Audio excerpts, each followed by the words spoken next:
டாஸ்மாக் நமக்கு தெரியாத சில செய்திகள்லாம் இருக்குது.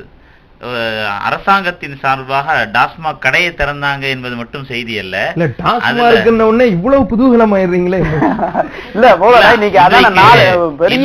திறந்தது முதல் மூடுகிற வரை கூட்டம் இருக்கிற ஒரே கடை டாஸ்மாக். ஈரோட்டுல சமீபத்துல நடந்த படித்த ஒரு செய்தி, ஒரு டாஸ்மாக் கடையில மாதத்துக்கு இவ்வளவு விற்பனை நடக்கணும்னு கவர்மெண்ட்ல இருந்து ஒரு பிரஷர் கொடுத்திருக்காங்க. அவங்க அந்த இடத்துல விற்பனை ஆகல. அதனால உடனே டோர் டெலிவரி செய்யப்படும், மெடிக்கல்ல போட்ட மாதிரி போட்டாங்க. போட்டு 2 வீலர்ல வச்சு டோர் இது செய்யறாங்க. அவங்க சொல்றாங்க, எங்களை அரசாங்கம் ரொம்ப ப்ரெஷர் பண்ணுது, எங்களுக்கு இதை தவிர வேற வழி இல்லை என்று சொல்றாங்க. அப்ப இந்த நிலைக்கு வந்து விட்டது. இதற்கு கவர்மெண்ட்டும் ஒரு காரணம். இது வேதனையின் விளிம்பில் இருக்கக்கூடிய ஒரு நிகழ்வைத்தான் பார்க்கிறோம். இதனாலும் குடும்பங்கள் சிதைந்து போகுது. எதை சுத்தி வந்தாலுங்க இப்போ ஒரு பாயிண்ட்டுக்குள்ள வந்துட்டோம். இஸ்லாம் முன்னாடி எதை கத்து கொடுத்துச்சு? நம்முடைய குடும்பங்கள்ல அன்னைக்கு இஸ்லாம் இருந்துச்சு. அதாவது பொருள்கள் அதிகமாகி போனாலே அதை வீடுன்னு இன்னைக்கு நினைச்சிட்டு இருக்கிறாங்க. வீட்டுக்குள்ள பார்த்தா பெரிய பெரிய பங்களாக்கள் இருக்குது. ஒவ்வொரு வீட்டினுடைய மாளிகைகளையும் பார்த்தா நமக்கே சொர்க்கம் உலகத்துல இறங்கி வந்த மாதிரி இருக்குது. ஆனா ஒவ்வொரு மனிதர்களும் அங்க தனித்தனி தீவா வாழ்ந்துட்டு இருக்கிறான். காரணம், அங்க ஒரு டிவி பக்கத்துல இவனுடைய பீவியும் பேபியும் உட்கார்ந்துட்டு இருக்கு.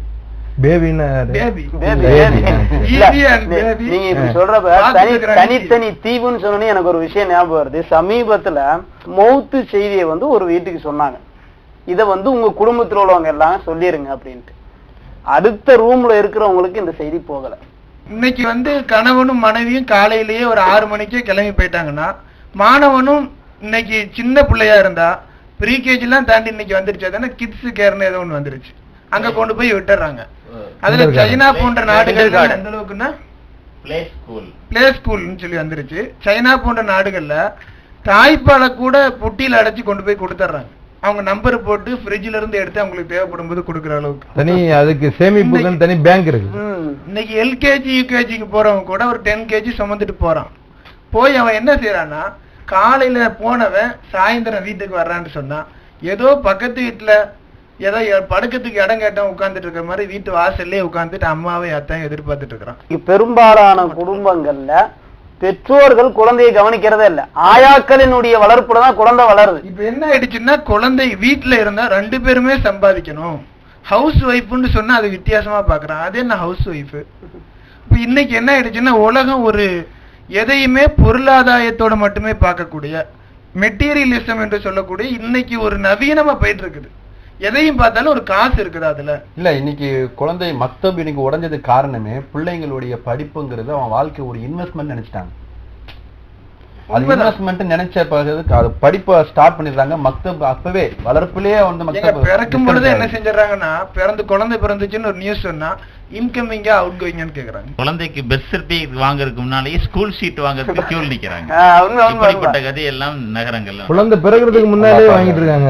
இதை விட நீங்க சொன்ன ஒரு கருத்து ஞாபகம் வருது. ஸ்கூல்ல அட்மிஷன் வாங்குறதுக்கு கருகடுத்து நிக்கிறாங்க. மதரசால நாங்க அட்மிஷன் போடுறோம் வாங்கன்னு கூப்பிட்டா ஒருத்தர் கூட வர மாட்டேங்கிறோம். அப்ப எப்படி அந்த குழந்தைகிட்ட தீனு வரும்? அதாவது பெற்றோர்கள் முறையா வளர்க்காதனால தான் பிள்ளைகள் என்ன செய்யறாங்க, வழிகட்டு போறாங்க. நாளைக்கு அவங்களுடைய பெற்றோர்களை கவனிக்காம போறதுக்கு காரணம் அதுதான், முறையான வளர்ப்பு இல்லை அப்படின்னு சொன்னாங்க. ஒரு கருத்தை அவங்க வச்சாங்க.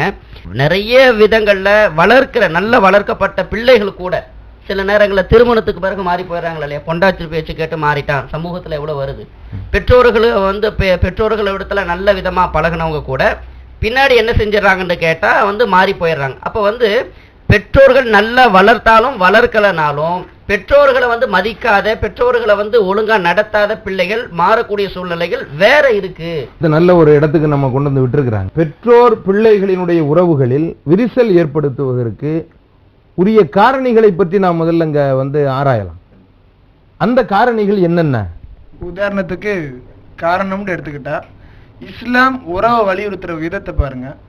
ஒரு முஃமினாக இருந்தாலும் யாராக இருந்தாலும் ஒரு நிம்மதியான ஒரு வாழ்க்கையை எதிர்பார்ப்பான். நாம் இந்த உலகத்தை விட்டு முடிஞ்சு போனாலும் சொர்க்கத்தை தான் எதிர்பார்க்கிறோம். ஒரு முஃமின் சொர்க்கத்தை ஆசை வைக்கணும். ரசூலுல்லாஹி ஸல்லல்லாஹு அலைஹி வஸல்லம் ஃபிர்தௌஸ் என்ற சொர்க்கத்தை கேளுங்கன்னு சொல்லியிருக்கிறாங்க. ஆனா இஸ்லாம் என்ன சொல்லி தருது, நீ உன்னுடைய உறவுகளை சரியாக கவனிக்காவிட்டால், உறவுகளுக்கு மத்தியில் நீ துண்டித்து வாழ்ந்தால் சொர்க்கத்தினுடைய வாடகை கூட நீ அனுபவிக்க முடியாது. ஆனா இன்னைக்கு எத்தனை பேர் நம்ம உறவுகளை பேணுறோம்? உறவுகளை பேணுவதற்குண்டான வழிகள் எல்லாம் இன்னைக்கு அடைபட்டு போயிடுச்சா இல்லையா?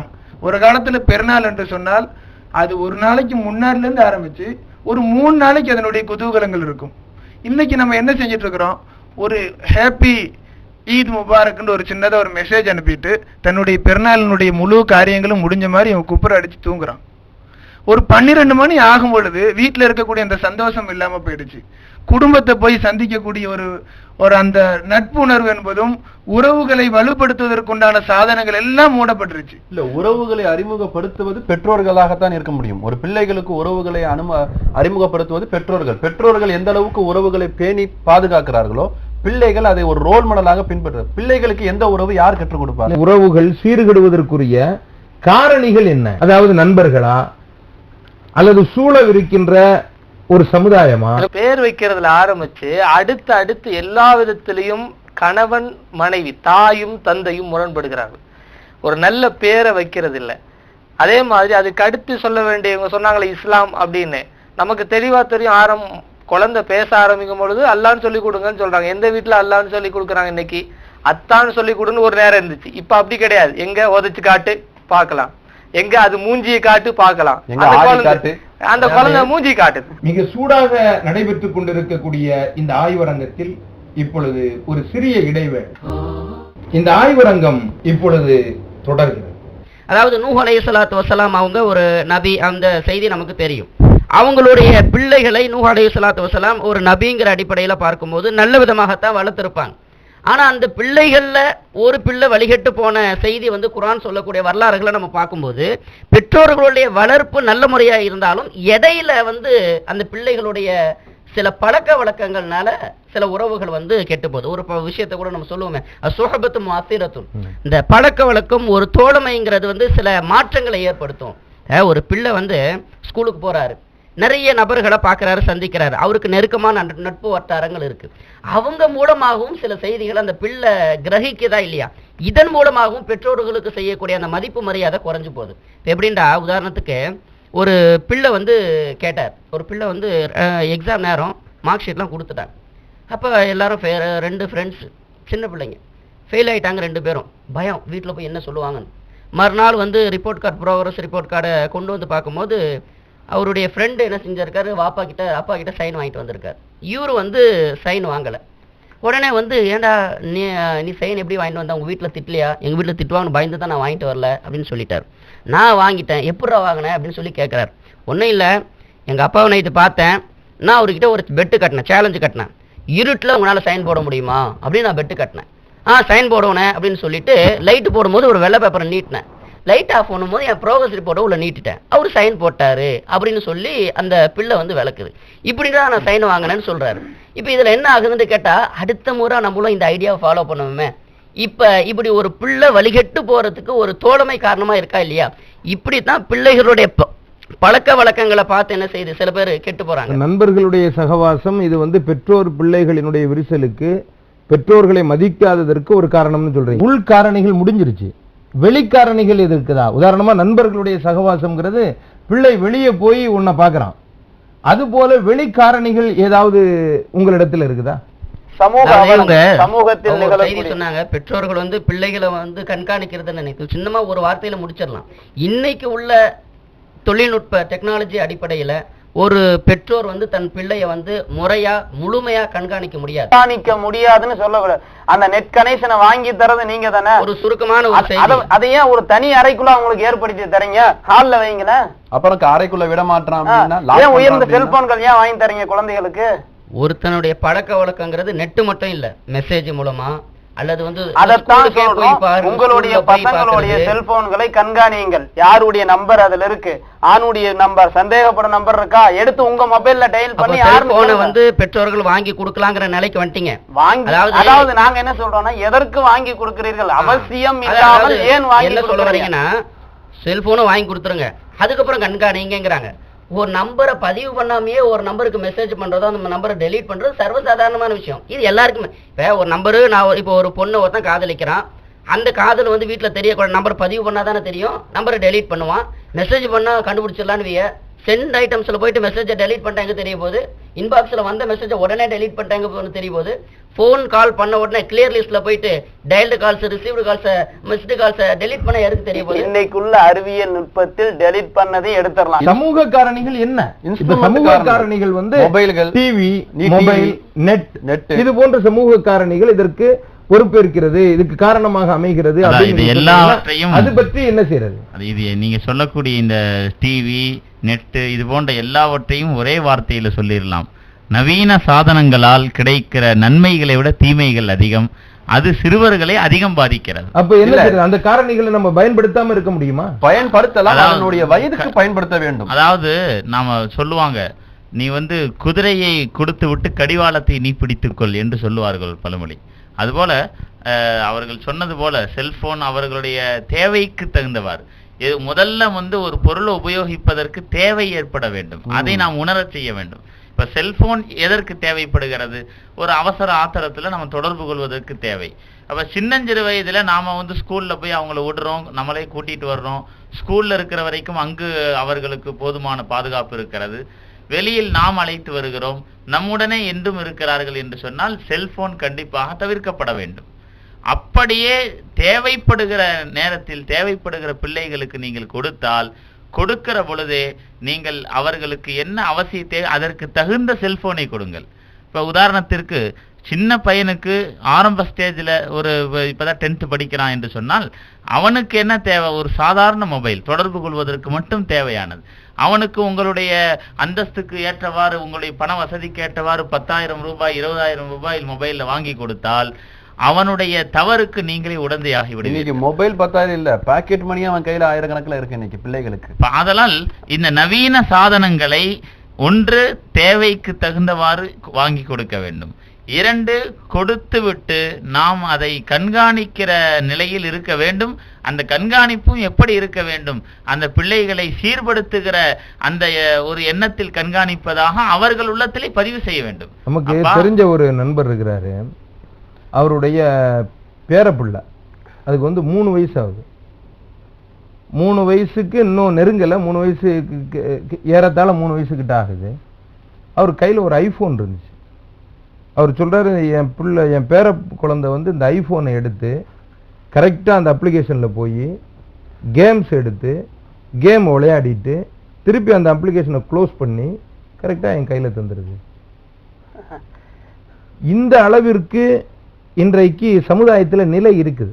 கொஞ்சம் நாம வந்து நடப்பு நிலைகளையும் அனுசரித்து பார்க்க வேண்டும். அதனால இப்போ பேசிக் சிஸ்டம் இருக்கக்கூடிய ஒரு செல்போனை தூக்கி நம்ம புள்ள 10வது படிக்கும் போது அவன் கையில கொடுத்தா திருப்பி நம்மள்டே தந்துட்டு அவன் வேற ஒண்ணு வாங்கிக்குவான்.